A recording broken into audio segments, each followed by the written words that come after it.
Chapter number 7 युगपत समीकरण की D exercise अब हम स्टार्ट करेंगे।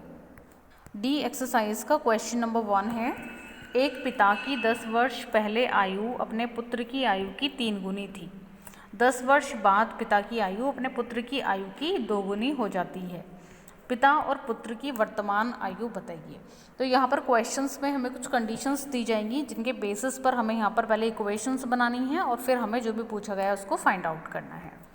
तो इसके लिए सबसे पहले हमने यहाँ पर मान ली पिता की आयु और पुत्र की आयु भी हमने मान ली। दोनों को अलग अलग वेरिएबल्स में मानेंगे क्योंकि हमने यहाँ पर 2 डिफरेंट वेरिएबल्स की इक्वेशन को कैसे सॉल्व करना है ये हमने यहाँ पर सीखा था, तो उसी का हम यहाँ पर यूज़ करेंगे।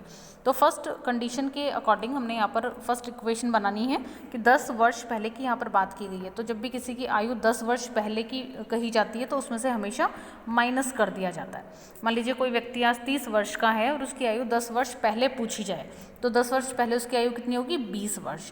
ठीक है, तो 10 माइनस करके हमें उसकी पहले की आयु निकाल ली जाती है। और ऐसे ही यदि बाद की आयु कही जाए तो उसमें 10 ऐड कर देंगे या जितना भी कहा जाए उतना ऐड कर देते हैं। ठीक है, तो क्वेश्चन में कहा गया है कि एक पिता की 10 वर्ष पहले जो आयु है वो अपने पुत्र की आयु की 3 गुनी है। तो कि आयु हमने पिता की x और पुत्र की y मानी हुई है और 10 वर्ष पहले की बात है, तो यानी कि x माइनस 10 होगी पिता की आयु 10 साल पहले और y माइनस 10 होगी पुत्र की आयु 10 साल पहले। ठीक है, उसके बाद क्या करना है, दोनों की आयु को इक्वल टू के साइड में रख लेना है, एक को लेफ्ट में और एक को राइट में। और उसके बाद जो भी कंडीशन हमें दी गई है उसको यहाँ पर इम्प्लीमेंट करेंगे। तो क्योंकि बोला है कि जो पिता की आयु 10 वर्ष पहले पुत्र की आयु की 3 गुनी थी, तो पिता की आयु यहाँ पर है और किसकी 3 गुनी है, पुत्र की आयु की। तो पुत्र की आयु में 3 से करेंगे गुणा और तब आ जाएगा वो पिता की आयु के बराबर। ठीक है, और ऐसा करके मिलेगी हमें इक्वेशन नंबर 1। सॉल्व करेंगे x minus 10 is equal to 3y minus 30। ठीक है, अब 3y क्योंकि राइट हैंड साइड में तो उसको लेफ्ट हैंड साइड में लेकर के आएंगे, तो x minus 3y is equal to minus 30 और 10 यहाँ पर माइनस का है तो इधर आके प्लस का हो जाएगा। तो x minus 3y is equal to minus का 20 और ये बन गई इक्वेशन नंबर 1। अब हम देखेंगे इसकी सेकेंड इक्वेशन कि वो कैसे बनेगी। तो सेकेंड इक्वेशन में यहाँ पर जो सेकेंड कंडीशन है वो लगाई जाएगी। सेकेंड कंडीशन कहती है कि 10 वर्ष बाद पिता की आयु अपने पुत्र की आयु की 2 गुनी हो जाएगी।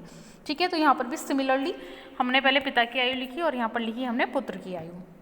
अब क्योंकि 10 वर्ष बाद की बात है तो 10 वर्ष बाद दोनों में 10 हो गया ऐड। ठीक है, 10 साल मान लीजिए किसी व्यक्ति की आयु आज 15 है और 10 साल बाद की यदि हम कहें तो वो कितनी हो जाएगी, प्लस 10 यानी कि 25। तो सिमिलरली यहाँ पर x और y है तो x प्लस 10 y प्लस 10 हो जाएगा। अब कहा गया है कि 10 वर्ष बाद पिता की आयु अपने पुत्र की आयु की 2 गुनी हो जाएगी। तो यहाँ पर हमने पुत्र की आयु से करी 2 से गुणा और बनाई सेकेंड इक्वेशन, तो 2y और प्लस में 2 इंटू 10 यानी कि 20। तो x plus 10 is equal to 2y plus 20।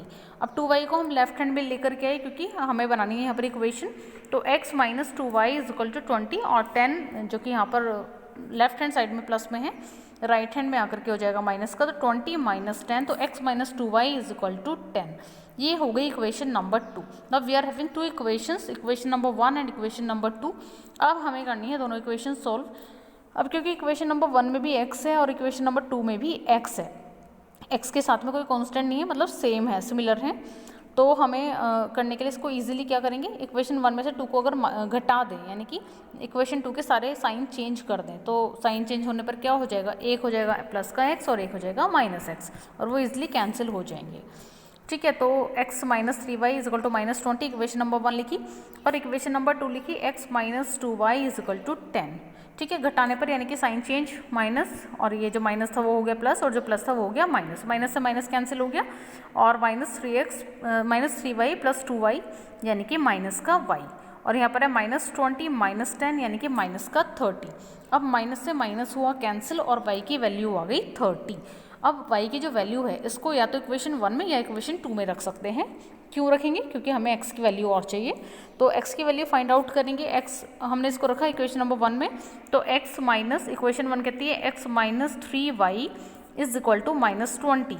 अब क्योंकि हमने y की वैल्यू पुट करनी है तो x माइनस 3 इंटू वाई की वैल्यू है 30 इज इक्वल टू माइनस 20 और 3 की 30 से मल्टीप्लाई करा तो आया माइनस का 90। तो x minus 90 is equal to minus 20 और माइनस 90 लेफ्ट हैंड साइड में है तो राइट हैंड साइड में लेकर के जाएंगे तो x की वैल्यू हो जाएगी माइनस का 20 जो कि पहले से ही राइट हैंड साइड में है और -90 जो पहले लेफ्ट में था, अब हम उसको राइट में लेके जा रहे हैं, तो +90, तो -20 + 90 यानी कि प्लस का 70। तो x की वैल्यू जो कि पिता की आयु हमने मानी थी वो हो गई 70 और पुत्र की हमने y मानी थी वो हो गई 30। तो पिता की आयु है 70 वर्ष और पुत्र की आयु है 30 वर्ष।